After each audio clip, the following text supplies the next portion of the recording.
قل هو الله الله الصمد لم يولد ولم يولد أحد.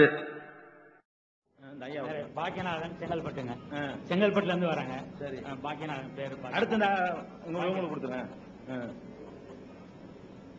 ஒரு இந்துக்கள்ல ஒரு பழமொழி இருக்கு. ராமலிங்க அடிகளார்னு தெரியும்.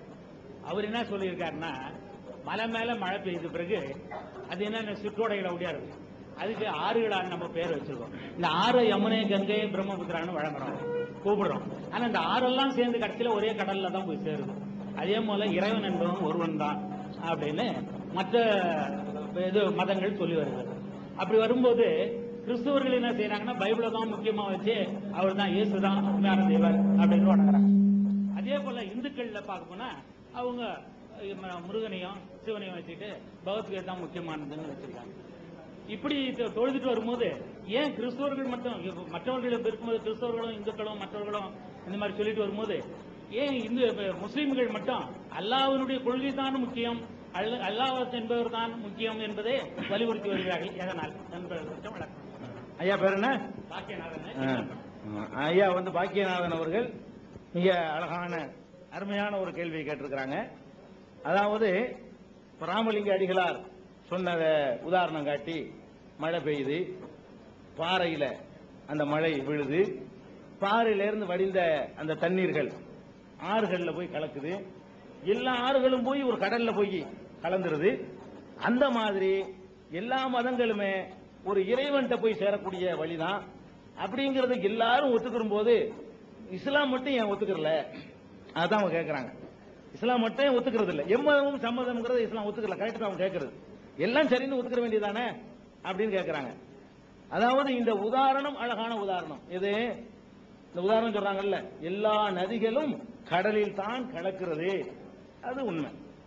இந்த நதிகள்ல போய் நதிகள்லாம் கடல்ல கலக்கிற காரணத்தினால எல்லா வழிமுறைகளும் ஒரு இடத்துல தான் போய் சேருங்கிற அந்த ஒப்பீடு இருக்குல்ல, அது சரியில்லைங்க.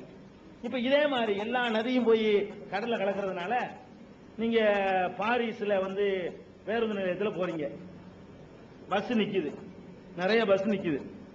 நீங்க எல்லா பஸ்ஸும் எங்க ஒரு இடத்துக்கு போய் சேர்ந்துரும் ஏறுவீங்களா? பார்த்து ஏறுவீங்களா? ஒவ்வொரு பேருந்தும் ஒரு பக்கத்துக்கு போகும். ஒரு திருவள்ளூர் பேருந்து நிலையத்துக்கு போறீங்க, எந்த பஸ்ஸா இருந்தாலும் ஏறிக்கிட்டு நம்ம போக மாட்டோம். நாகர்கோயில்னு போட்டிருக்கான்னு பார்ப்போம், அதுல ஏறித்தான் நாகர்கோயிலுக்கு, திருநெல்வேலிக்கு, மதுரைக்கு போவோம். அது மாதிரி பெங்களூர்னு போட்டிருக்கிற வண்டியில ஏறித்தான் பெங்களூருக்கு ஓசூருக்கு நம்ம போவோமே தவிர, ஓசூர் வண்டியில ஏறி உட்கார்ந்துக்கிட்டு நாகர்கோயிலுக்கு டிக்கெட் கேட்க மாட்டோம். கேட்டாலும் இறக்கி விட்டுருவாரு. அப்ப நம்ம வாழ்க்கையில பாக்குறோம், எல்லாம் போய் ஒரு இடத்துல சேரக்கூடிய நதிகளும் இருக்கிறது, வெவ்வேறு வழிகளில் போய் சேர்ந்து இலக்கு அடைய வேண்டியவைகளும் இருக்கிறது. இதுவும் இருக்குது உலகத்துல, அதுவும் இருக்குது. இப்ப இந்த மதங்களை பொறுத்த வரைக்கும் இதுக்கு எந்த உதாரணம் பொருந்தும், அதை சிந்திக்கணுமா இல்லையா? இப்ப நான் கேட்கிறேன், கடவுள் என்பவன் ஒரே ஒருவன் தான், அவனுக்கு மனைவி இல்லை, அவனுக்கு பிள்ளை குட்டிகள் கிடையாது, அவனுக்கு அண்ணன் தம்பி கிடையாது, கடவுளுக்கு தூக்கம் கிடையாது, கடவுளுக்கு மறதி கிடையாது, கடவுளுக்கு முதுமை கிடையாது, கடவுளுக்கு பலவீனம் கிடையாது, கடவுளுக்கு அசதி கிடையாது, கடவுளுக்கு சோர்வு கிடையாது, கடவுளுக்கு உணவு தேவைகள் கிடையாது, கடவுளுக்கு மலஜலம் கழிக்கிற தேவை கிடையாது. இப்படி ஒரு மதம் சொல்லுது, இஸ்லாம் சொல்லுது. இது ஒரு நம்பிக்கை.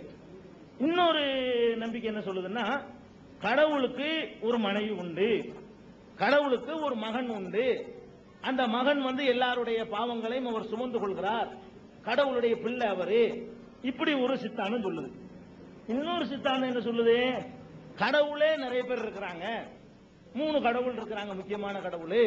ஒரு கடவுள் படைப்பதற்கு மாத்திரமே உள்ளவரு, இன்னொரு கடவுள் காக்கிறதுக்கு மாத்திரம் அந்த இலாக்கா வச்சிட்டு இருக்கிறாரு, இன்னொரு கடவுள் அழிக்கிற டிபார்ட்மெண்ட் மட்டும் அவற்றை உள்ளது. இப்படி 3ஆக அதை பிரித்து கொள்றோம். அந்த 3 பேருக்குமே மனைவி இருக்கிறாங்க, மக்கள் இருக்கிறாங்க, அவங்களுக்கு ஆசாபாசங்கள் இருக்குது. கடவுள் தூங்குறாரு, கடவுள் தூங்குறது கடவுள் நம்ம எழுப்பி விடணும், அவர் திருப்பள்ளி எழுச்சி பாடணும், மணி அடிக்கணும், அப்புறம் தான் அவர் எந்திரிப்பாரு. இப்படி எல்லாம் இது ஒரு நம்பிக்கை. நான் இதுக்கு எத்தனை விதமான நம்பிக்கை இருக்குன்னு சொல்ல வர்றேன். எல்லாம் எப்படி ஒரு இடத்துக்கு சேரும்? ஒரு கடவுள் தான் என்பதும் இல்ல இல்ல 2 3 கடவுள் தான் என்பதும் ஒரே இடத்துக்கு சேருமா? எப்படி 2 ஒன்னா சேரும்? கடவுளுக்கு பொண்டாட்டியே இல்லைன்னு சொல்லக்கூடியதும் இல்ல கடவுளுக்கும் பொண்டாட்டி இருக்கிறாங்கன்னு சொல்லுவதும் ஒரு இடத்துல கொண்டு எப்படி விடும்? ஒரே மாதிரி எல்லாம் சொன்னா ஒரு இடத்துல கொண்டு விட்டுரும். ஒவ்வொன்றும் சொல்றது இதுக்கு வேற போர்டு, அதுக்கு வேற போர்டு போட்டிருக்கு.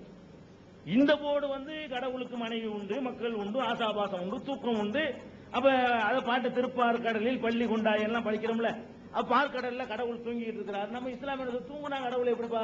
தூங்குற நேரத்தில் ஒருத்தன் கேட்டானா யாரு கேட்பாத? தூங்குற நேரத்தில் ஒருத்தன் பிரார்த்தனை பண்ணுவான். அந்த பிரார்த்தனை யார் சரியா இருக்கிறது? அந்த நேரத்தில் யார் இந்த உலகத்தை இயக்குறது? அதனால கடவுள் தூங்கக்கூடாதுன்னு இஸ்லாம் சொல்லுது.